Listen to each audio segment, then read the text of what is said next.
Shalom. First and foremost, I'd like to give all the praise, honor, and glory to Yahweh, Bahashem, Yahweh Shai, Bahashem, Rachak Wadash.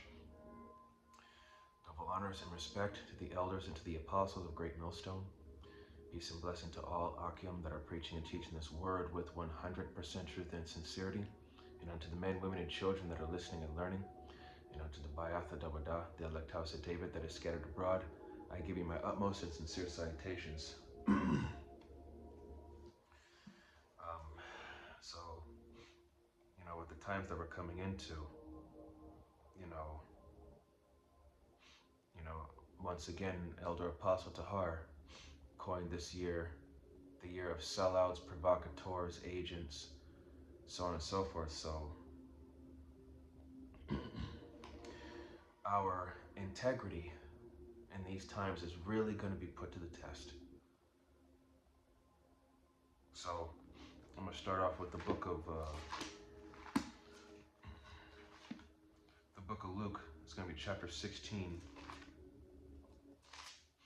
Chapter 16, starting at verse 10, and it says, "He that is faithful in that which is least is faithful also in much, and he that is unjust in the least is unjust also in much." Verse 11, "If therefore ye have not been faithful in the unrighteous mammon, who will commit to your trust the true riches?" So, really, a big part of integrity is, walking uprightly, doing what's right even when no one is looking, because Yahweh Bashem Yahushai sees you at all times. So you have to do the right thing no matter what, regardless of the situation, And also, this is mainly talking about, trust. Can I trust you to deal with these small matters? And once you've shown me that you can, that builds up trust, and I can handle you with greater responsibilities. Okay? So, again, we read verse 11, and it says, "If therefore ye have not been faithful in the unrighteous mammon," unrighteous mammon is talking about money, the money of this world. If you haven't been faithful in money of this world, who will commit to your trust the true riches? So, again, man, if you can't be trusted with the things here, how can you be trusted with the true riches, which is the heavenly riches? The true spiritual riches, man. Verse 12, "And if ye have not been faithful in that which is another man's, who shall give you that which is your own?" So, like when you borrow something from somebody, if you don't give it back, or it comes back all screwed up, even though you said you were gonna bring it back in the same condition when they first gave it to you, it's like, how can I trust you? If you can't take care of my shit, I can only expect how you take care of your shit. It must not be very good. And that's the thing, man. You have to, integrity will be tested, because in these times, certain people are, certain brothers, even possibly sister, may trust you with something, but can you handle what they trust you with? That's gonna, like I said, integrity builds up trust. So, there's gonna be times where we're gonna be tempted by, a lot of shit. But, we have Yahweh Bashem Yahushai. It's gonna be the book of Proverbs, chapter 11.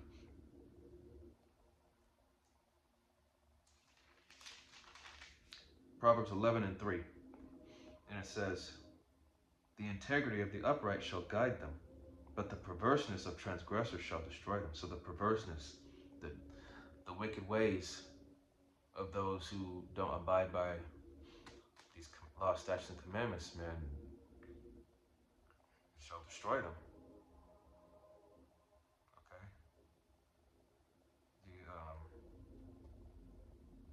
So the integrity of the upright shall guide them. So it's your integrity, being honest in what you do and what you say, and moving on and moving forward as an honest and upright person. Okay, now we're going to still be in Proverbs. It's going to be the book of Proverbs, chapter 4.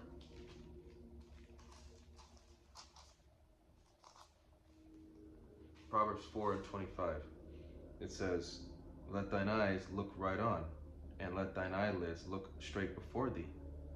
26. Ponder the path of thy feet, and let all thy ways be established. 27. Turn not to the right hand, nor to the left. Remove thy foot from evil. Okay, so as a brother that I fellowship with, he always told me, think long term. Whenever it comes to making a decision, think long term. Why is that?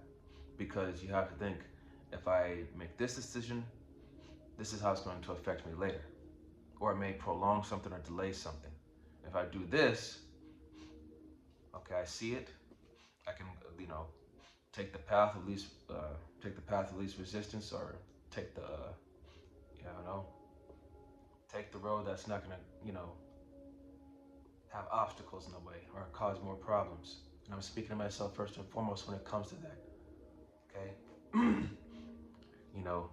integrity requires discipline. It really does. And sometimes you gotta, we all fall short. Try not to go back into the ways of the world. But that's part of being in this flesh. It's part of the fight. But this is the condition of the battle where you have to you gotta fight. You gotta fight for righteousness.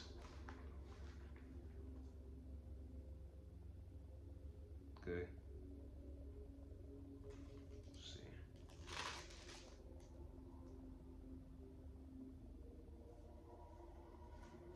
Slovakia, let me get there. This is gonna be 2 Corinthians.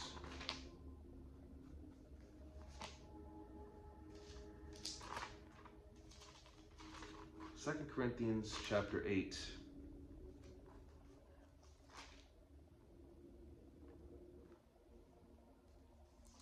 Second Corinthians chapter 8, verse 21. It says, providing for honest things, not only in the sight of the Lord, but in the sight of men. Okay, so,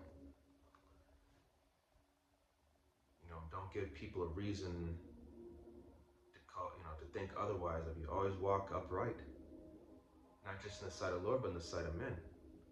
Show that uprightness, show that integrity, show that honesty. That way nobody really can't have a problem with you. They can't say nothing. Even if they talk shit, so what? Those who talk shit don't know shit. So, either way, being an honest man, having integrity about you, it's really, people can't say nothing about your virtue.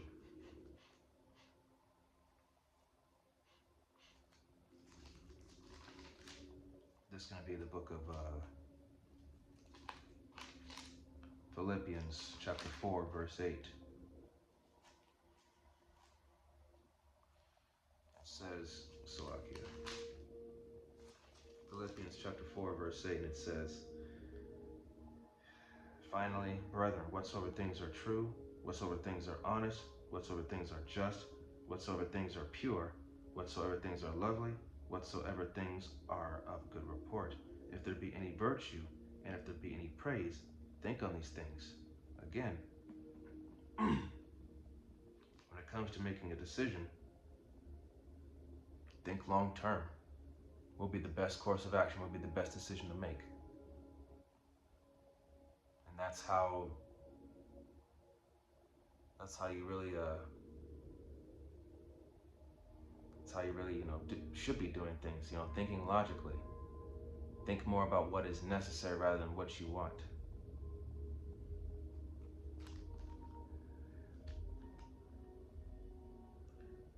And it says here in verse 9, those things which ye have both learned and received and heard. and seen in me, do, and the power of peace shall be with you. So there you go, man. If you walk upright in this ministry in these days that we have, these final days that we have, man, you know, Yahweh Shem Shai got your back. Really, he does. So you gotta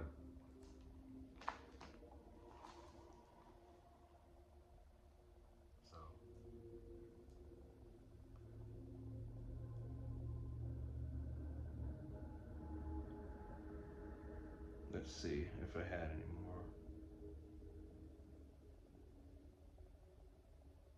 Oh, and here's a good one.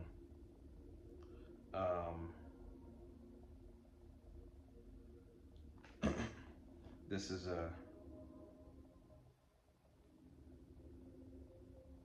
is Ecclesiasticus in the Apocrypha. It's going to be chapter 28.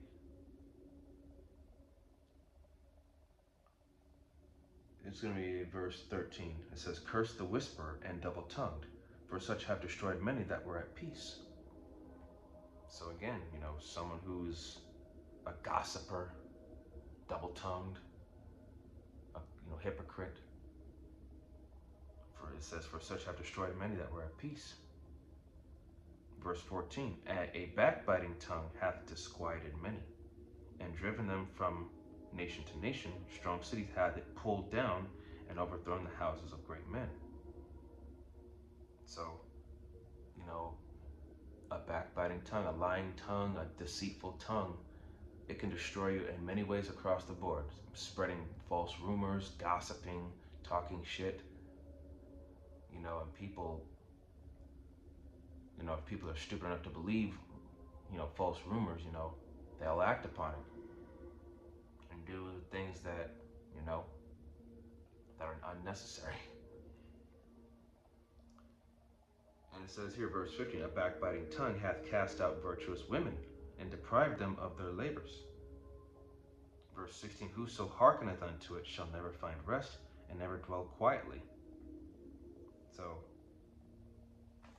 if you listen to a lying tongue, man, it's going to disrupt that peace. It really is.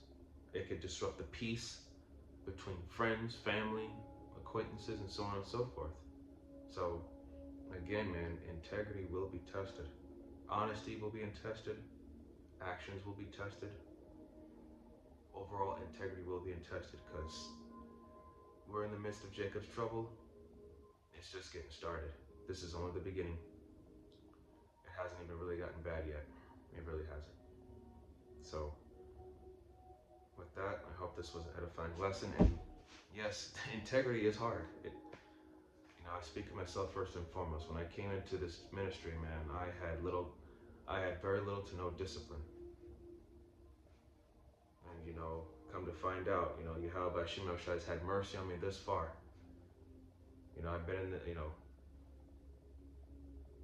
it's time to grow up. All right. Again, you know, Lord willing, this was edifying to the body and to the few sincere believers and listeners.